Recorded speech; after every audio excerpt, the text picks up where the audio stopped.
Hey guys, welcome back to the Dargon Gaming Squad. Today I'm going to do a video that Nate requested, and what I'm going to talk about is why I like to explore other systems. So grab a drink, grab a snack, pull up a chair, and let's talk about system explorations.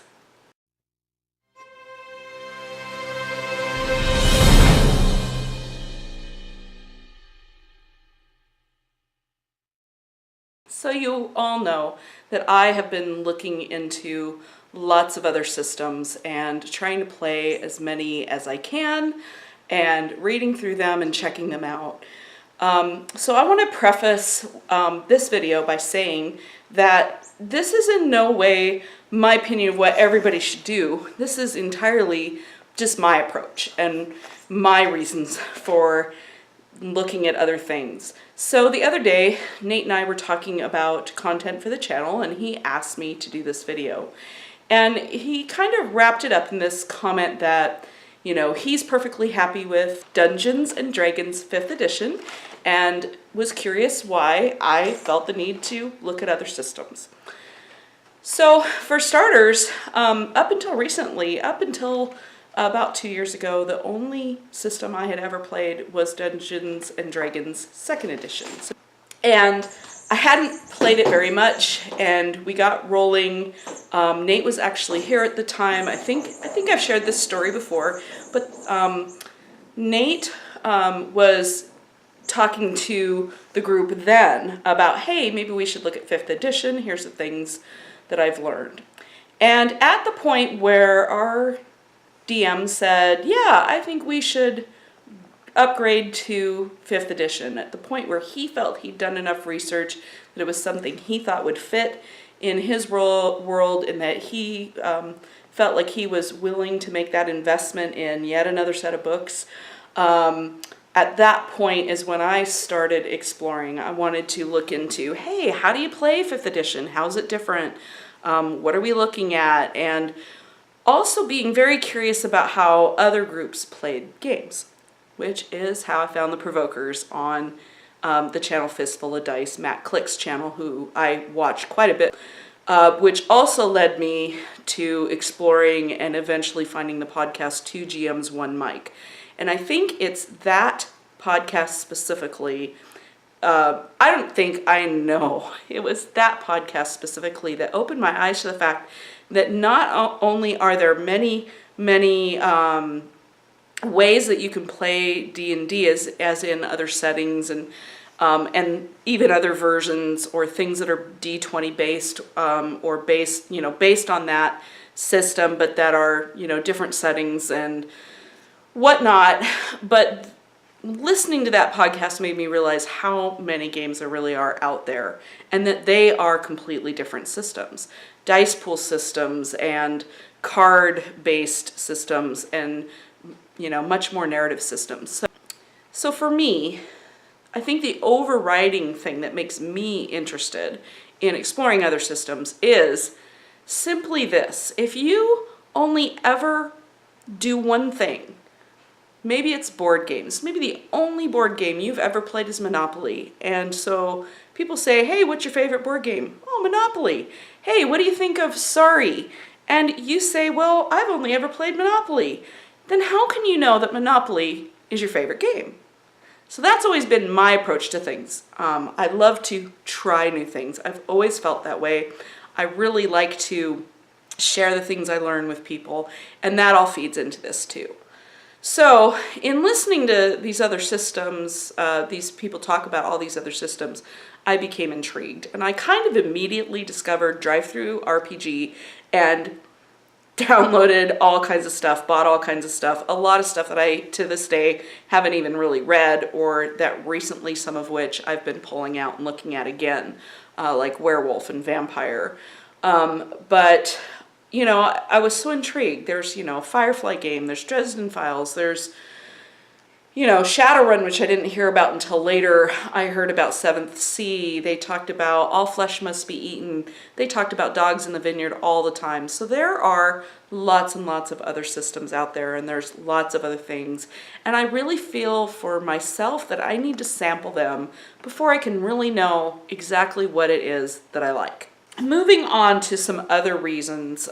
So again, the fact that I like to learn new things and I like to share it with others, which the sharing with others is what leads me to want to, do a channel like this or to teach somebody else how to play the game. So, there's that aspect of just, I think I could be a perpetual student and be perfectly happy. Another thing is that I like to explore different settings. So one of the things that I found myself constantly doing as I read different book series I love and or watching a movie that I really enjoy, book series especially do this to me, is that I find myself thinking, man, that would make a great RPG. I really want to play that. And I was thinking that even before I really started playing much. Back when my home group GM and his spouse, who's a good friend of mine through Girl Scouting days, back when they were initially trying to teach me how to play second edition, and I had those first initial sessions, that even then I was thinking, man, this would make such a great RPG, but wow, I don't see that fitting into D&D. So there are settings that I think will probably just work better in another game. Not only that, if it's already there, why fix what isn't broken? Why not at least try it? And if you still feel like, I like 5e better, then maybe you can find an adaptation or adapt it yourself or come up with something that works for you or, whatever.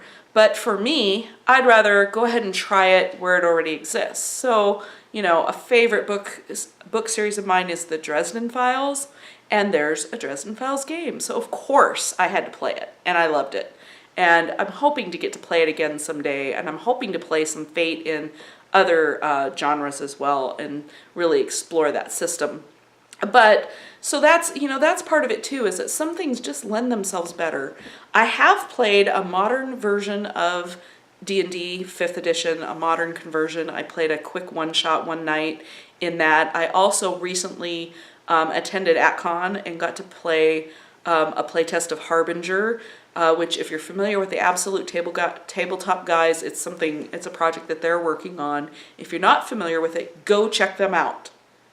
The game Shadowrun really fit in with there's a series of books that I like by Kim Harrison. They're known as the Hollows series. The character is Rachel Morgan, if anybody's familiar with that series. The first book is Dead Witch Walking. Check it out. But that series really caught my attention and made me think, man, I would love to play in, sort of a modern day setting with an alternate history, have things that are familiar, but have things that are fantasy and supernatural. It's definitely an urban fantasy genre. And that's when I learned about Shadowrun. And Shadowrun's really cool because you get to play, for me it was playing in my own backyard. I live in the Seattle area, and the games I've played so far have been set in Seattle. I believe that's where the game initiated, and then it's grown and there's other settings, other cities now, and you could probably drop it into any city you wanted to. But that really intrigued me, the idea of getting to play essentially in my own backyard and have a lot of things that were familiar to me that I could draw from real life, but then have that fantasy edge and still have that escapism. So that's something. Exploring settings, definitely a driving factor for me. Another thing that I've made no secret of while I've been doing this is that I love to roll lots of dice. So my second edition D&D character is a mage, and I'm at like 18th level now, and there are spells where I get to literally just, have a wad of dice in my hand and roll them for damage on certain spells, and that's just, there's something about that gives me such an adrenaline rush, and I love it. And so that's what I want. I want to roll lots of dice, and I want to roll lots of dice all the time.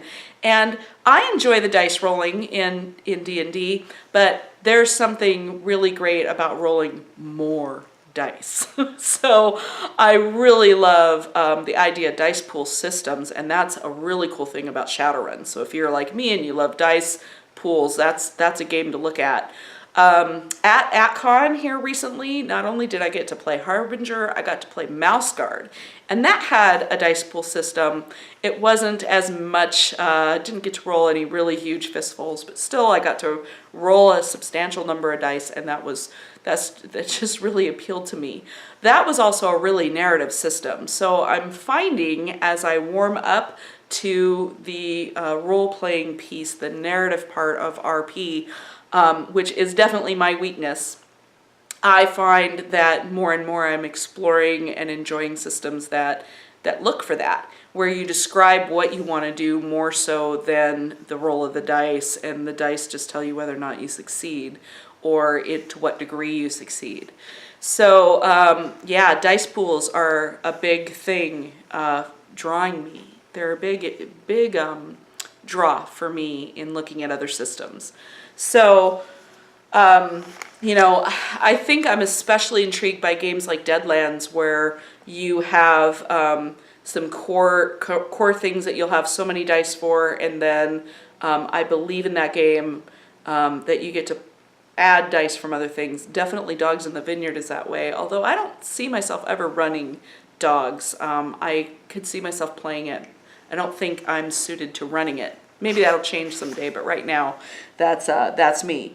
So another thing is that I noticed that people in my own gaming group, Nate included, to be honest, sometimes comment on things they don't like about the game. And I find myself wanting to solve that problem for them and looking into it, or at least thinking about it as I'm looking at systems that I like.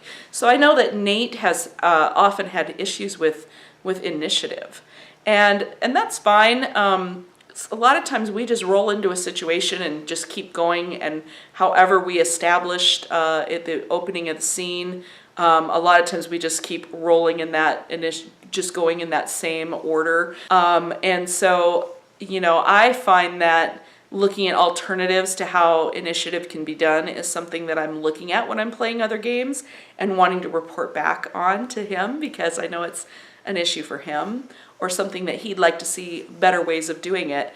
And if you play other systems, that's something you get to pick up. I feel the same way about playing with other GMs and playing in one-shots. But I think you're enriched when you add other things. You learn things from different people. You learn things about yourself, and you learn other styles of GMing. I feel the same way about systems. When you play other systems, you pick up things that you like about them.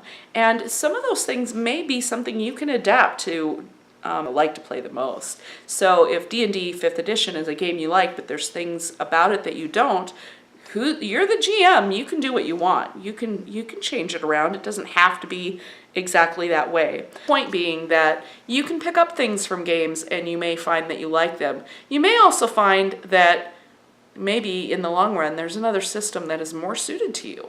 So the more I read about Deadlands, and I did a character creation, my first character creation the other day. I'm going to be doing a live video on that soon, maybe, hopefully this coming Wednesday.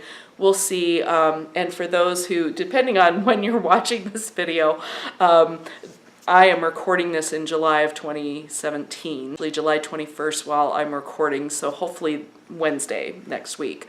So we'll see how that goes. But as I did that, I discovered that more and more things I liked about the game.